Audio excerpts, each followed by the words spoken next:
You have taken an oath. If you don't come back here after 14 days for sacrifice, you will run mad. The heat inside the small one-room apartment felt like fire. The ceiling fan only turned when there was light, and today Nipa had taken light since morning.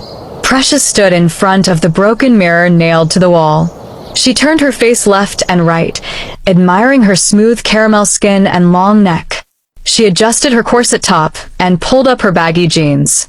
"It's giving baddie," she whispered to herself, forcing a smile. Behind her, her mother bent over a kerosene stove, sweating as she stirred a big pot of jollof rice. The smell filled the room, mixed with heat and smoke. Pots and plates were stacked by the corner. A small mattress leaned against the wall, waiting for night to fall. "Precious, pass me that salt," her mother said, not looking up. Precious handed it to her absent-mindedly, her eyes still on her phone. TikTok videos flashed on the small cracked screen.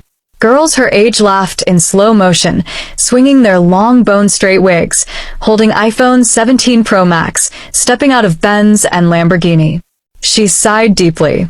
See their life, she thought. See my own. She tied a scarf over her braided hair, trying to style it like a trending influencer.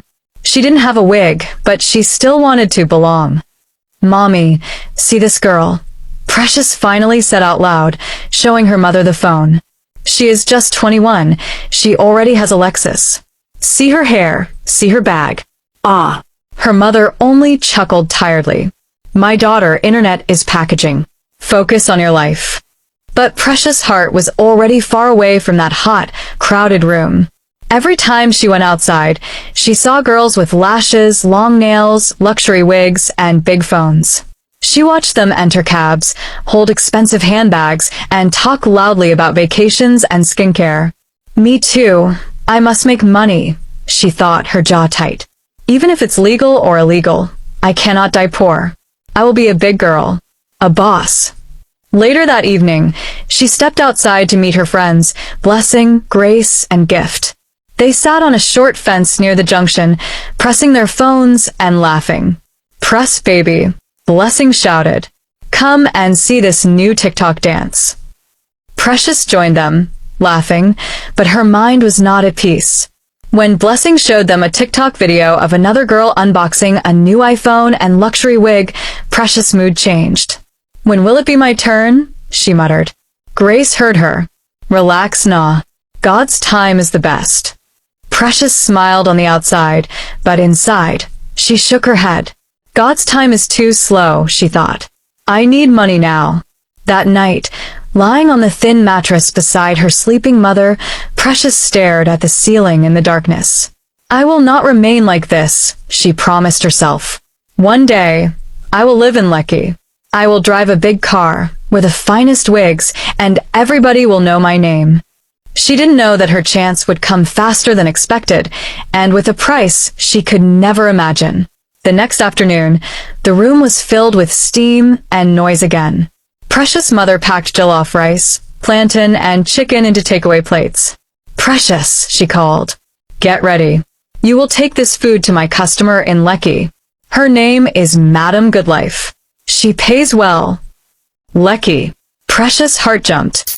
She quickly changed into a fitted gown that hugged her curves. She wore her best sandals and tied her scarf in a stylish way. She sprayed small body spray she had been managing for months. She carried the cooler of food on her head and left the house, entering a Danfo from Bogota. As the bus drove over the Third Mainland Bridge, she stared at the water, then at the tall buildings in the distance. Soon, I will belong here, she thought. When she reached the Lekki gate and followed the directions sent to her mother's phone, she stopped in front of a tall white duplex with glass windows and a black gate. Her legs felt weak. Jesus, she whispered. The compound was clean, with flowers and expensive cars parked inside. The gate man looked at her. Yes, who you dey find? I bring food for Madam Goodlife, she replied. Inside, the house was like a hotel. Cold air hit her face as she stepped in. The tiles shone, the chandelier glowed, and soft music played somewhere upstairs. Then she saw her. Madam Goodlife descended the stairs slowly. She was in a silk robe, with long straight hair flowing down her back. Her nails were long and red. A gold anklet shone on her leg. "Good afternoon, Ma," Precious greeted, her voice small. "Afternoon, dear," Madam Goodlife replied, smiling. "Are you the one that brought the food?" "Yes, Ma. From Mama Kay." They settled the payment, but Precious couldn't stop staring around. The furniture, the huge TV, the art on the walls, the perfume in the air. She suddenly spoke before she could stop herself. "Ma, please, how did you become rich like this?" Madam Goodlife raised one eyebrow, amused. I want to be rich too," Precious said, shaking but stubborn. "I'm tired of suffering. I want to live like you. Drive big cars, wear fine hair, travel. Please, Ma, teach me." There was silence for a while. Then Madam Goodlife laughed softly, but her eyes were sharp. "You have guts," she said. "Do you really want this life?" "Yes, Ma." "Can you do what it takes?" she asked again, stepping closer. "Can you keep quiet and never expose your source?" Precious swallowed, her heart pounding. Images flashed through her mind, her mother sweating over a stove, her small room, girls on TikTok with luxury everything. "Yes, Ma," she replied. "Anything." Madam Goodlife looked at her like she was reading her soul. Then she walked to a drawer, opened it, and brought out a small black button phone. "Take this." Precious frowned.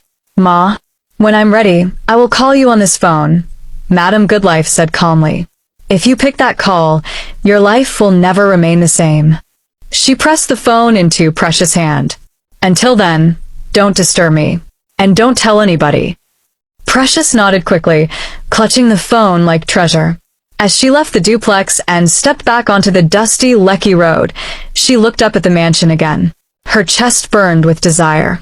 "I must make this money," she thought fiercely. "Either legal or illegal." But she had no idea that the door she just opened was not only to wealth, but to darkness. 2 days felt like 2 weeks. Precious hid the small button phone under her pillow. Every time her mother looked away, she would check if there was any missed call or message. Nothing. By the second day, she was restless and angry. Maybe she was just playing with me, Precious thought bitterly. Rich people like to use poor people to catch crews. That evening, she wore a tight gown that clung to her body and began to help her mother in the small kitchen. Oil hissed in the frying pan. Heat pressed against her skin. She was turning plantain when the button phone suddenly rang. Her heart almost dropped into the oil. She grabbed it with shaky hands. "Hello." "Come outside," Madam Goodlife's voice came, calm and cold. "Now." The line cut. Precious wiped her hands quickly and stepped into the main room. "Mummy, I'm coming. I want to buy something outside," she lied. "Don't stay long, oh," her mother replied, not looking up. Outside the compound, a black SUV was parked by the road. The window rolled down. Madam Goodlife sat inside, looking untouched by the Lagos heat. "Enter," she said. Precious obeyed. The car smelled of expensive perfume and leather. They drove quietly, passing bright streets, then darker and quieter ones. Precious' heart beat fast. "Where are we going, Ma?" she finally asked. "To meet the person that changed my life," Madam Goodlife answered. "If your heart is shaking, tell me now." Precious looked out at the dark road. "I've come too far to go back," she thought. "I'm ready, Ma," she said softly. They drove until they reached a lonely area with thick trees. Madam Goodlife parked near an old building with red cloth tied around the doorway. Candles burned outside, even though there was no breeze. "Come down," she ordered. As they entered, the air became cold and heavy. Strange symbols were drawn on the walls. She heard whispers even though nobody else was there. Then Precious saw her. A thin old woman sat on a wooden chair at the center of the room. Her skin was dark and wrinkled, but what made Precious freeze was her face. Eyes. Not two. Many. Small eyes scattered around her forehead and cheeks, all blinking slowly. "Jesus," Precious whispered, stepping back. Madam Goodlife gripped her arm. "Respect yourself." Greet Queen Mother. Precious swallowed hard. Good evening, Ma. Queen Mother's voices seemed to echo, even though she spoke slowly. So, this is the girl that wants to run away from poverty, she said. Come closer. Precious' legs felt like stone, but she moved forward. I can give you beauty and money, Queen Mother continued. But wealth does not come empty. Are you ready to pay the price?